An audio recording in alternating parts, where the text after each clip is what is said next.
اور جب ہم نے فرشتوں کو حکم دیا کہ آدم کے آگے سجدہ کرو تو وہ سب سجدے میں گر پڑے مگر شیطان نے انکار کیا اور غرور میں آ کر کافر بن گیا۔ اور ہم نے کہا کہ اے آدم، تم اور تمہاری بیوی بہشت میں رہو اور جہاں سے چاہو بے روک ٹوک کھاؤ پیو، لیکن اس درخت کے پاس نہ جانا، نہیں تو ظالموں میں ہو جاؤ گے۔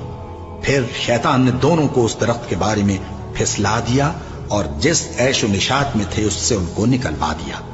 تب ہم نے حکم دیا کہ بہشت بری سے چلے جاؤ، تم ایک دوسرے کے دشمن ہو، اور تمہارے لیے زمین میں ایک وقت تک ٹھکانہ اور معاش مقرر کر دیا گیا ہے۔ پھر آدم نے اپنے پروردگار سے کچھ کلمات سیکھے اور معافی مانگی تو اس نے ان کا قصور معاف کر دیا۔ بے شک وہ معاف کرنے والا ہے، بڑا مہربان ہے۔ اور اگر تم کو اس کتاب میں جو ہم نے اپنے بندے پر نازل فرمائی ہے کچھ شک ہو تو اسی طرح کی ایک صورت تم بھی بنا لاؤ، اور اللہ کے سوا جو تمہارے مددگار ہوں ان کو بھی بلا لو اگر تم سچے ہو۔ پھر اگر ایسا نہ کر سکو اور ہرگز نہیں کر سکو گے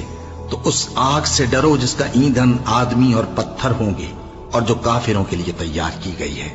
اور جو لوگ ایمان لائے اور نیک عمل کرتے رہے ان کو خوشخبری سنا دو کہ ان کے لیے نعمت کے باغ ہیں جن کے نیچے نہریں بہہ رہی ہیں۔ جب انہیں ان میں سے کسی قسم کا میوہ کھانے کو دیا جائے گا تو کہیں گے یہ تو وہی ہے جو ہم کو پہلے دیا گیا تھا،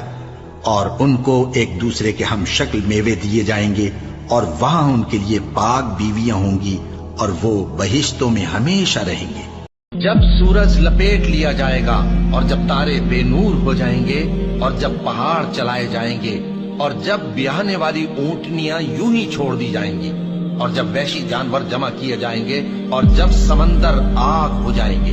اور جب روحیں جسموں سے ملا دی جائیں گی اور جب اس بچی سے جو زندہ دفنا دی گئی ہو پوچھا جائے گا کہ وہ کس گناہ کے سبب قتل کر دی گئی، اور جب اعمال کے دفتر کھولے جائیں گے اور جب آسمان کی کھال کھینچ لی جائے گی اور جب دوزخ کی آگ بھڑکائی جائے گی اور جب بہشت قریب لائی جائے گی، تب ہر شخص معلوم کر لے گا کہ وہ کیا لے کر آیا ہے۔ کیا تم نے نہیں دیکھا کہ اللہ ہی بادلوں کو چلاتا ہے، پھر ان کو آپس میں ملا دیتا ہے، پھر ان کو تہ بتہ کر دیتا ہے، پھر تم دیکھتے ہو کہ بادل سے مے نکل کر برس رہا ہے، اور آسمان میں جو اولوں کے پہاڑ ہیں ان سے اولے نازل کرتا ہے تو جس پر چاہتا ہے اس کو برسا دیتا ہے اور جس سے چاہتا ہے ہٹا رکھتا ہے،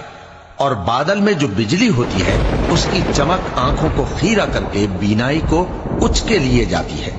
اللہ ہی رات اور دن کو بدلتا رہتا ہے، اہل بصارت کے لیے اس میں بڑی عبرت